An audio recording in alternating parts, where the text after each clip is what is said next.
Good afternoon, and thanks very much for coming along to the EMEA AppForum 2017. I'm looking out, and I've been sat at the front here since the room started filling up, and there's a lot of people in here. This is pretty amazing.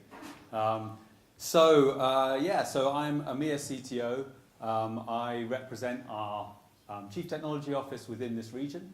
The purpose behind that is to make sure that our products and developments have that global perspective, that we're not just a North American based company. Yeah, we're obviously a North American company, but we need to have that visibility across the rest of the world.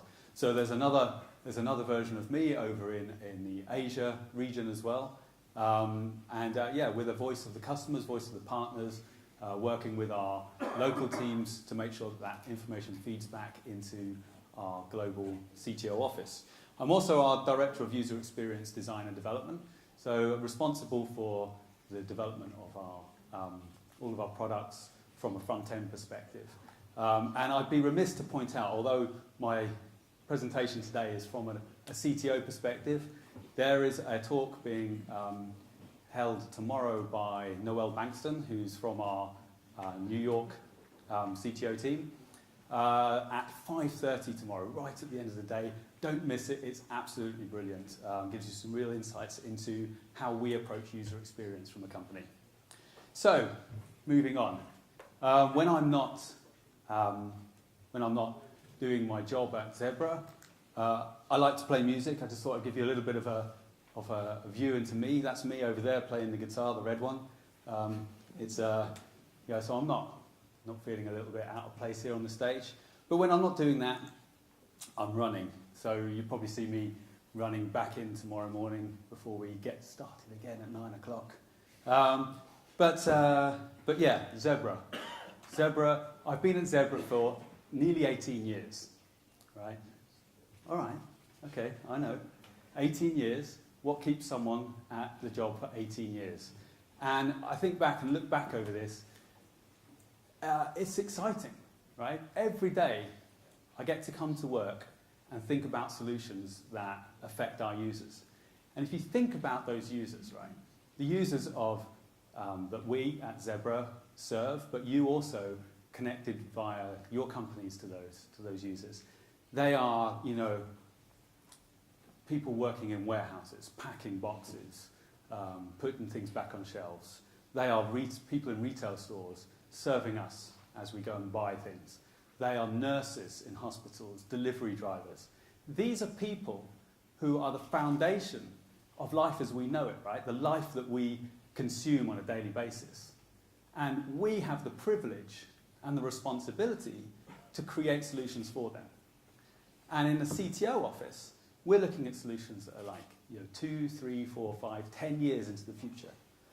And so when you think about it from that perspective, we are one of just a handful of companies that are shaping that future, shaping the future for those users, and in effect, changing our lives, because that is the foundation of the world as we know it. So it's exciting stuff, and that's what keeps me here. It's a bit like what Jack was saying, right? It's exciting. We are at that inflection point where change is happening. So anyway, the enterprise is the future. Okay. Let's face it, this is a room full of nerds. Somebody tell me, what century are we looking at here? What century is it? Sorry? 25th? No, 23rd. Not quite, 23rd. There we go, 23rd century. The enterprise is the future, right? And how do we know that? Because our barcode scanners are here. Still being used in the 23rd century. But the enterprise is the future. But the now economy is now, right? But the now economy, what does that mean? And it's a bit like what Jack was saying. A lot of the things that he was talking about in his presentation describes the now economy. We as consumers have become very impatient. We want things right now. We want to not go outside and hang around for a taxi. I want to go in a few minutes. I'm going to book an Uber now so that it's ready there for me when I get outside, right? I want to go into a supermarket, get my food, not bother paying for it, just walk out because I've paid for it because I've got a phone in my pocket. I want to go online, order something, and have it delivered within 2 hours. This is the now economy. This is what is being shaped in the technology around us today. We were lucky enough to participate recently in a symposium, a summit held by The Economist recently, where there was loads of people from different organisations, from healthcare, from manufacturing, from academia. And Robert Woolcock from Kellogg said this: "One of the most powerful forces reshaping markets will be the production and provision of products and services ever closer to the point of demand." If you think about that for a minute, what he's talking about there is the now economy, right? Is everything that we are doing now to bring that point of experience closer to the time when you need it or where you want it, that point of demand, bringing it closer to you. And technology is all leading towards that. So I'm going to talk about how we at Zebra are looking forward and how we're shaping the enterprise world from that perspective. So things are changing, right? And if we look at these 4 verticals here: healthcare, retail, manufacturing, transportation, and logistics, and think forward to 2020. Gartner says that in 2020, 30% of hospitals will be running real-time healthcare systems. Now, in a hospital, a nurse spends 1 hour, at least 1 hour, of their shift documenting what they've done, right? Just sitting there at the nurse's station, writing down, I saw this patient, I administered this drugs, they all make notes as they're going along, but 1 hour of their shift spent doing that.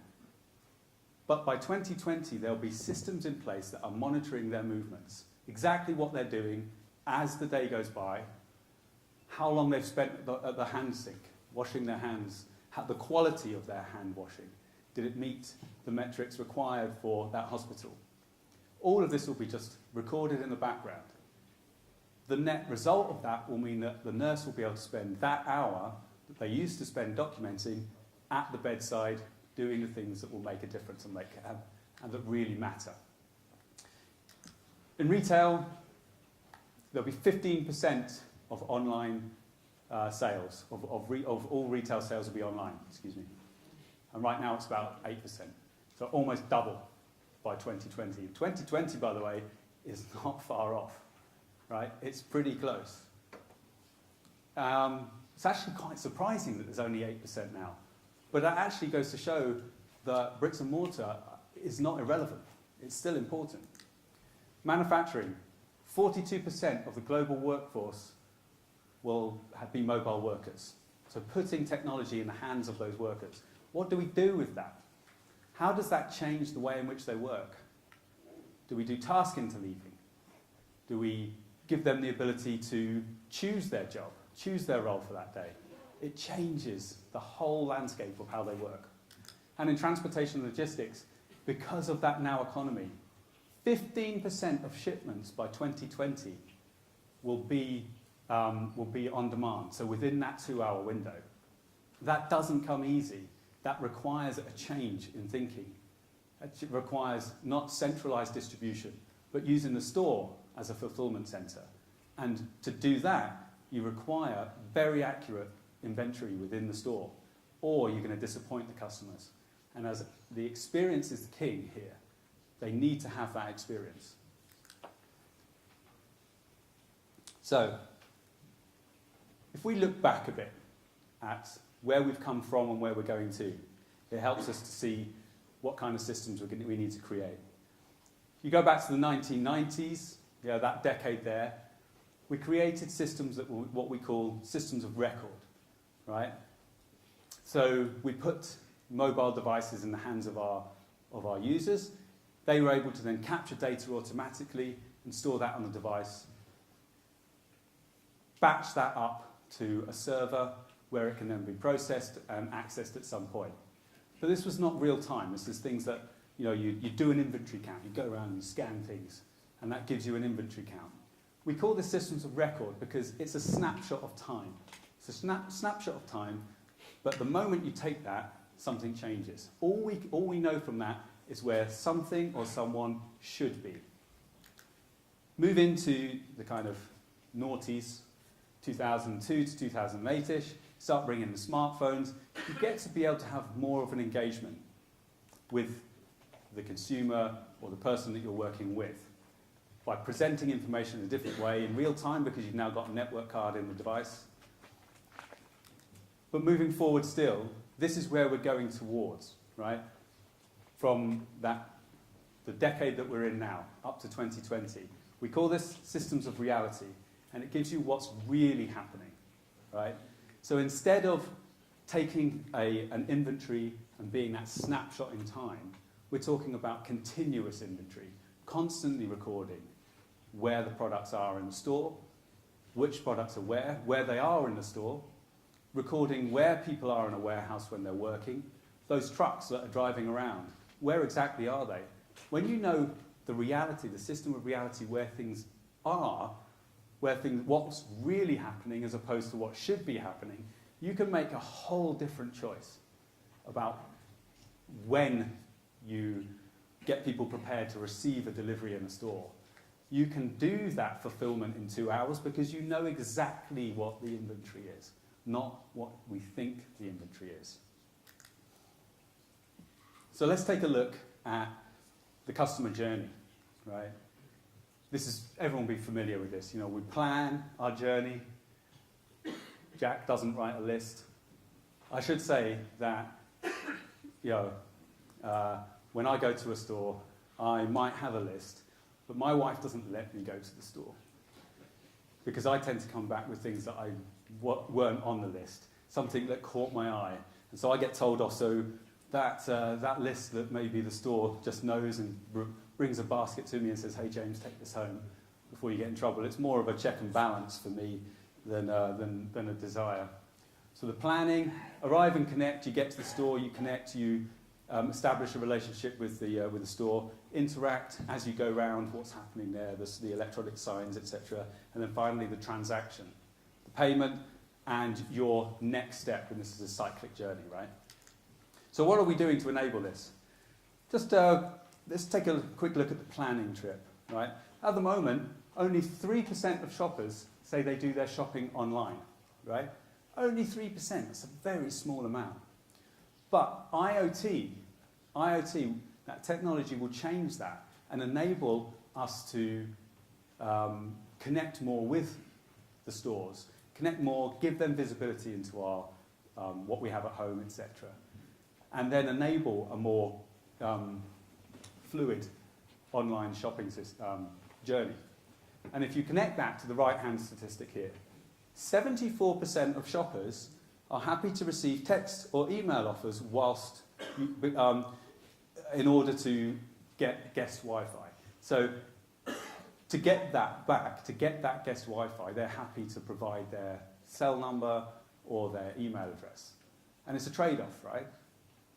Personally, I'd be happy to let a supermarket know what I've got in my pantry at home or my cupboards if it meant that I was to be able to have a much more interactive shopping experience at the supermarket.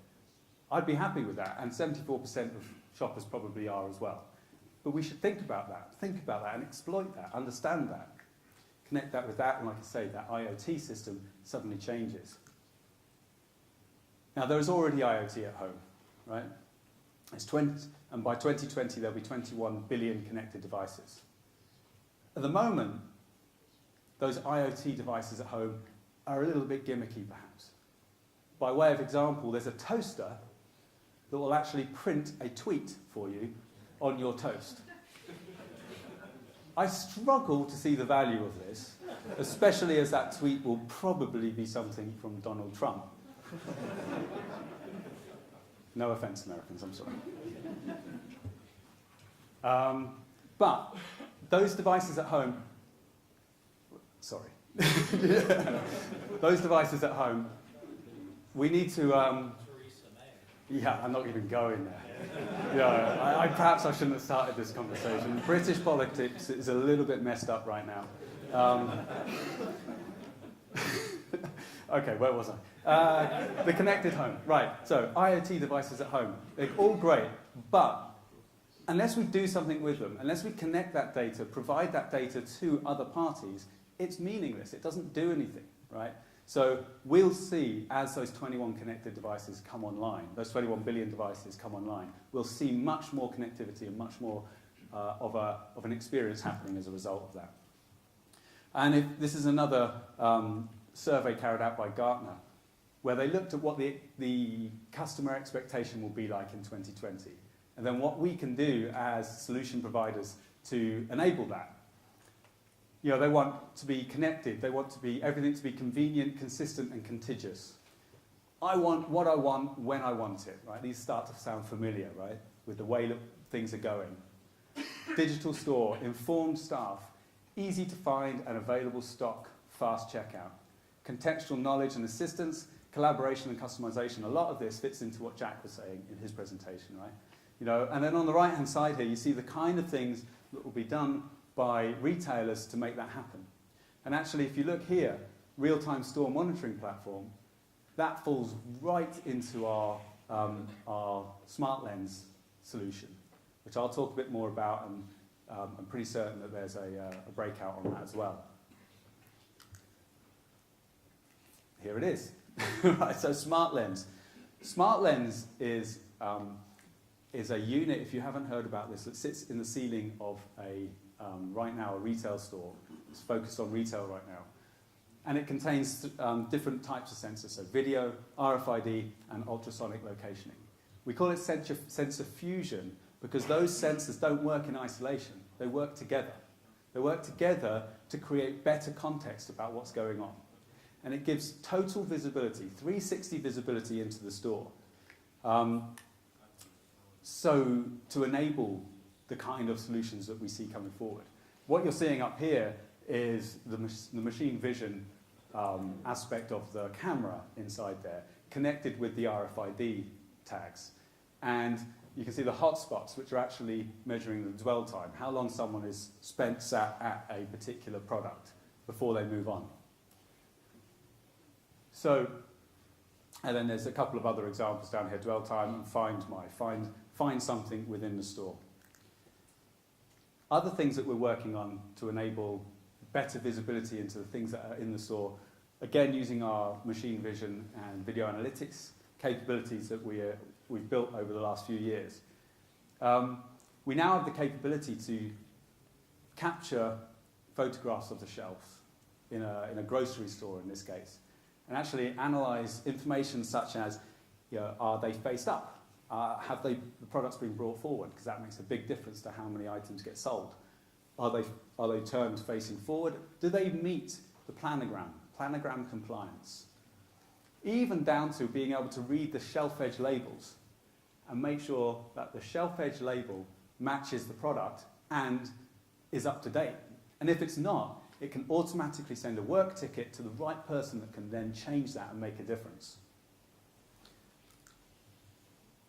And if you think about this from a broader perspective and maybe move into the out of groceries and into maybe the apparel market, right, beyond groceries, you can draw a comparison now towards the online store, right? Most retailers have some form of online store.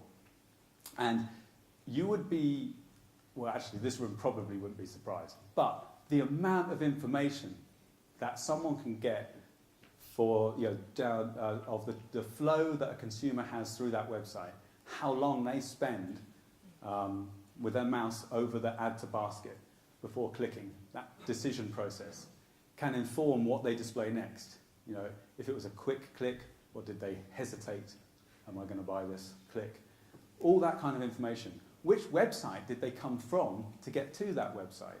What other products did they look at? There's a huge amount of information that people gather today on online stores. But what if these walls could talk, right? If we light up the store using Smart Lens, using technology, IoT technology within the store, we can bring that same level of visibility that you get into an online store into a bricks and mortar store, right? Creating that connection. and blurring the line between online and offline. And it's phrased as phygital, getting phygital. Physical and digital, bring it together, phygital. See what they did there, right? So retailers, there was a survey, retailers' technology investment plans for 21. They want security sensors. 81% of people investing in that area. I won't go through them all. Beacons for location marketing, IoT device and network monitoring, etc. This is all about creating that visibility into the store. Now, as at Zebra, from a physical perspective, how are we starting to attack this? Right? What's our plan? We from the beginning, our Future One, we look at the user augmentation, adding technology to the user in different ways to present data in a different way. That could be wearables. You've probably seen our WT6000 headsets, but providing the ability for the user to be more hands-free and to have that data presented to them in a way that can make a difference and is appropriate for the job they're doing. Moving forward into Future 2, using context in the environment to bring even more relevance to the data that's being presented at a given time. And then moving forward into Future 3 with an autonomous environment, with robots and technology off of the user to make automated processes, etc. So with all of this brought together, from a retail perspective, we see that as a new customer experience realized.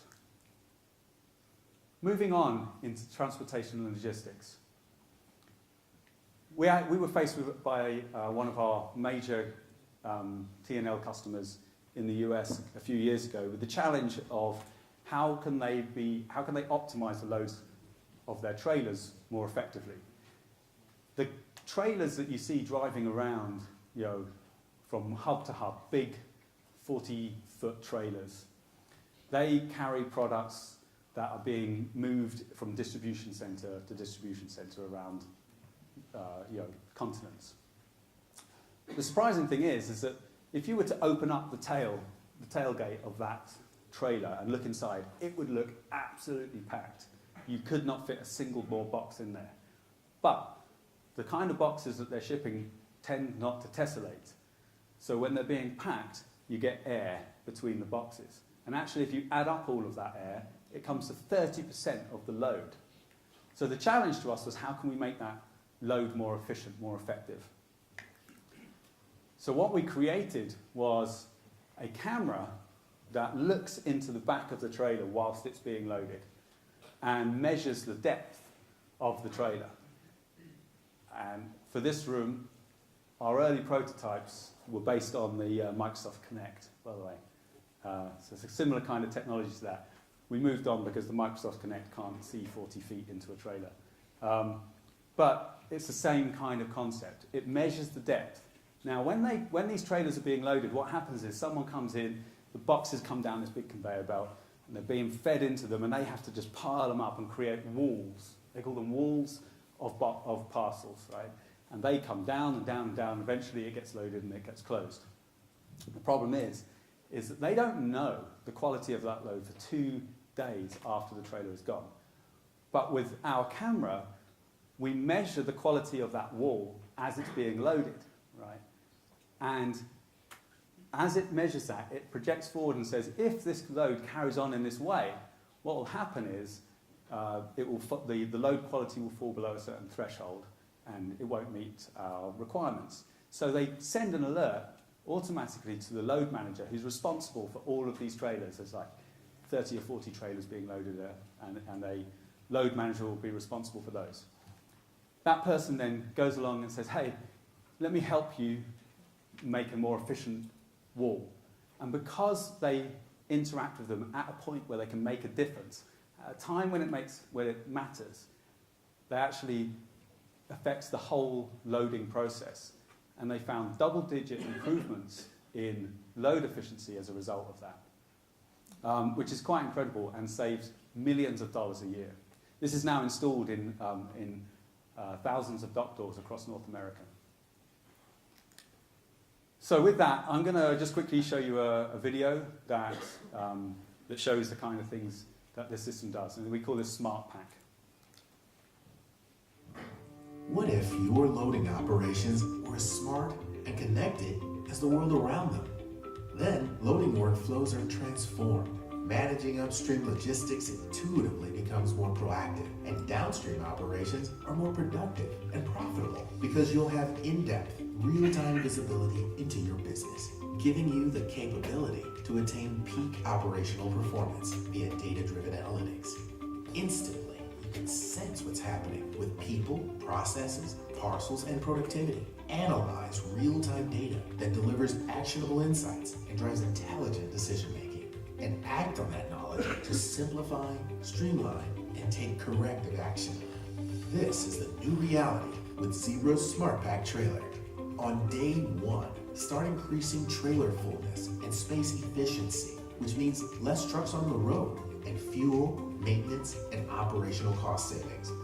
You'll be loading trailers more quickly and accurately with data that lets you see where inefficiencies exist and metrics to measure improvement, accelerate training, reduce worker turnover rates, and decrease theft, loss, parcel damage, and workers' compensation claims.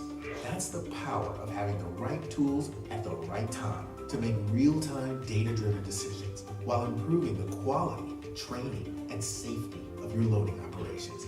When everything and everyone is working together and connected, loading operations are optimized in real time. Zebra is innovating to build smarter, more connected environments that will change the way you operate today and in the future. With enterprise visibility, you can exceed the key performance indicators that set your business up for success over the long haul. Smart Pack Trailer reimagines how you see your loading operations. So I'm going to point out that that is the most chilled out loader I've ever seen. And he could probably be a little bit more effective if he just worked just a small bit faster. But anyway, you get the point, right? It's a very cool system, and you know, from a user experience perspective, it really ticks all the boxes. So continuing down the transportation logistics line, Smart Freight. So we're looking a lot into how we can improve the productivity within those hubs, right? There's lots of areas. And I'm just going to go through a few things that we're working on. And these are all, you know, research and development. We're working on them, and they're not available as products yet, but trying to give you a view into the areas that we're investing in from a technology perspective. So dimensioning in motion, this is about, you know, sometimes there's pallets that they need to know the size of. They need to know how big that is because they can charge for that. So it's an important part of the transportation journey. We've created a system that uses similar technology to automated cars with LiDAR that basically will allow us to measure the dimensions of a pallet in motion. So whilst it's still moving, you don't have to stop. At the moment, you have to stop, release the pallet, reverse the forklift out, measure it, go back, pick it up, and it's quite a slow process. This can actually measure it whilst it's moving. So you just drive straight through, and it removes things like the forklift truck from that equation and so on. It's very exciting, very cool stuff. Next is the intelligent crosstalk. The situations where often there'll be a lorry that comes in, a truck that comes in. Some of those products are destined for one to be then unbatched and sent off to your home. Others are transferred to another truck to go to another hub. At that point, there's very often cases where there's multiple pallets that must go together onto that other truck. And quite frequently, one gets left behind, which then causes a delay in the whole process. We've created a system that will locate and ensure that those pallets always stay together, and that truck, that further truck, cannot leave until it's got all of the related pallets on the trailer together. So, moving on again into healthcare. I find this statistic incredible. During a stroke, a stroke where there's a bleed in the brain, the patient during the episode, whilst that's happening, will lose 1.9 million neurons per minute, which is astonishing, really. It's astonishing.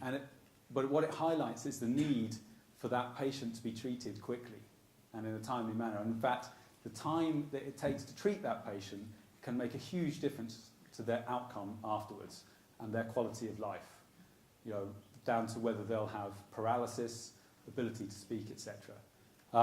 So we've been doing a trial, a proof of concept with a hospital in the Netherlands, where as the patient arrives at the hospital or during transit to the hospital, we put a zebra-printed wristband on them, and then we were able to locate them throughout their journey in the hospital.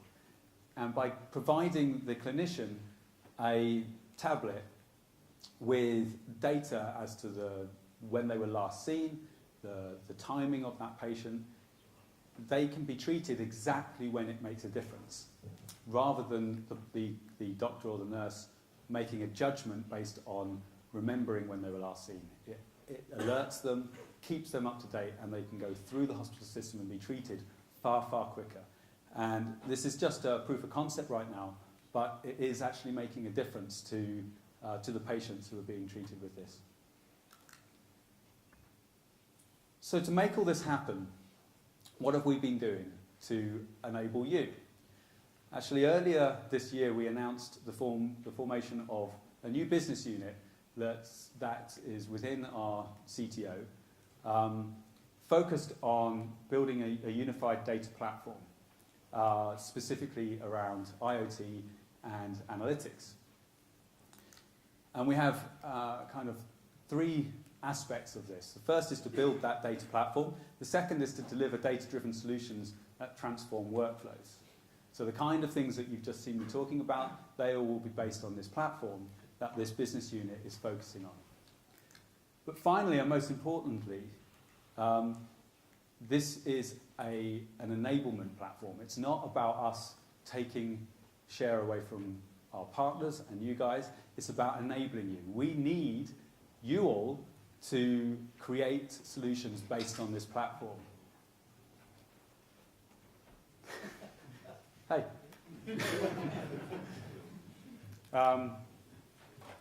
So what does this look like? What does this platform look like?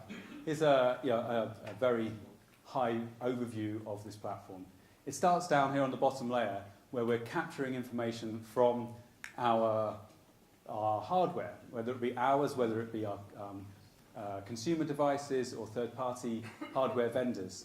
It captures that information at the edge of the network and brings it into our data cloud, which is a hybrid cloud instance running in the cloud. On the right-hand side of there's connectivity into existing systems. So they could be ERP systems, inventories. It doesn't matter what it is, they're existing systems. There's access and connectivity into those. And then at the top of that, there are applications that give visibility into the data that's being stored in that cloud. And I should point out that we are opening up APIs at 3 different points in this stack. First of all, it's that double arrow at the bottom there. We're providing APIs there so that you'll be able to connect even further hardware into the system, bring data from other hardware into the system. And then here at the right-hand side, we're opening those APIs as well, so that you can bring your existing applications into that. And then obviously at the top, we're providing APIs to enable you to write applications on this platform as well. The really exciting thing is that we are creating an early adopter program, an accelerator program for a select number of partners and ISVs to come in early, work with us to actually build this platform. And what we're going to do on that is invest money into the solution that you will provide, you will produce. We're going to select and identify some very strategic partners. We're going to ask you to come along and provide to us an overview of the solution that you want to create. That will help us select who will be the partners we want to work with. We'll provide marketing material, we'll help you market the solution. You'll get access to developers from Zebra who will work with your teams to create those solutions. We will be giving you spots at key events to talk about the solutions and help you with a joint go-to-market for those solutions. This is really exciting, a great opportunity for you to get involved in this platform as we grow it. And frankly, we need you to develop these solutions to make this a successful platform. So we are investing to help that happen. Tomorrow at 9 a.m. in Opal, which I think is going to be one of the rooms that replaces this room, Bayo will be talking more about this and giving far more details about how we're going to be selecting those partners and further details. So I would strongly encourage you, in fact, get your phones out now, take a photograph of this, or get the app and actually bookmark it now, because you will get a lot more detail into how you can be part of this program. It's an exciting program, I strongly advise that. I'll give you a second to note that down. So whilst you've got your phones out, I have a question for you. So if you get your phones out, navigate to this session, you'll find a poll question, and the poll question is, how does IoT feature in your solution? So the solution that you're currently selling or working on, how does IoT fit within that? Is it A, not at all? It's just a buzzword. Is it B, we're thinking about it, but not started yet? Or is it C, it's an integral part of our solution, boom, IoT, mic drop? So I'll leave you to answer that. We will return to this in a short while. So with that, I want to show how we are eating our own dog food, if you like, and actually utilizing this platform ourselves. Our asset visibility service, which again, I'm certain there's some breakout sessions on this, is built on this platform. We have connected in our mobile devices, our printers, into that platform. We can then provide predictive outcomes on, is there a printer that the print head is going to need replacing? We can then predict that and provide visibility to the customers on that. There are currently hundreds of thousands of devices already connected to this platform. To show where that fits within that stack, at the bottom here in that edge section, we've got our devices that have an engine that's processing, that's providing details on the condition of the battery, the health of the device, the utilization, whether that be mobile devices or printers, the location of it, its ID. It's bringing that into the cloud. Then we analyze that information. We've linked that to what we call foundation data, which is the data that we know about the device. It's born on date, the customer that's related to that device, the serial number, when it was bought, what other devices were bought at the same time, what OS it's running, etc., etc. We've linked that in to our existing systems. And then at the top, we provide visibility into our visibility portal, OVS, that shows the statistics, the data, the analytics of those devices, connecting them all together. So this is an example of how we are utilizing our own platform to create solutions. And this is something that's available now. You can buy it, partners can sell it, partners can white label it. It's available now, and this is running on our platform. So, in the last 5 minutes, we would have collected over 3 million IoT, enterprise IoT events. The question is, what would we do with those, right? And that's the question we all need to ask. With evolutionary hardware, the hardware that we create, it's not all about software. With our TC8000 enabling augmented reality, data capture in line with the screen, all touch devices, and future devices. Combine that with revolutionary software, we can enable better outcomes. And as an example of that,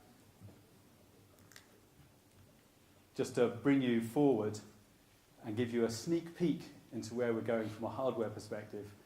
This is a prototype. This is Kevin. Kevin is wearing our prototype heads-up display. And it's very cool. It's very cool indeed. It is full color. It has a large field of view. When you wear it, it's like the information being displayed is like looking about 1.2 meters in front of you. So the focus range is very natural, very comfortable. This is all kind of held together with duct tape at the moment. But by the end of the year, we'll be able to actually start manufacturing these in small amounts. I wanted to give you a kind of sneak peek into where we're taking the next evolutionary hardware. This is also some views about what that kind of the optics. A big part of heads-up displays is the optics that you get to view through. On the top right here, it's actually looking at how much light is lost when you look through it. And actually, regular glasses lose light. It's the nature of putting something in front of your eyes. You lose a certain amount of light coming through. But the transmittance of this is similar to glasses. So if you're a glasses wearer, you'll know what that's like. You don't really perceive any loss. But then the quality of, this is actually a full motion video that's been stop framed here. The quality of that video is incredible. It's absolutely incredible. I'm really excited by this. So I'm going to show you a video that highlights the kind of things that we envisage being able to do with the heads-up display in the enterprise world moving forward. When you watch this, imagine you're looking through the glasses. Right? This is the perspective of the wearer. Okay? So imagine that as you're watching this video.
Were you clapping the guy cutting the right wire?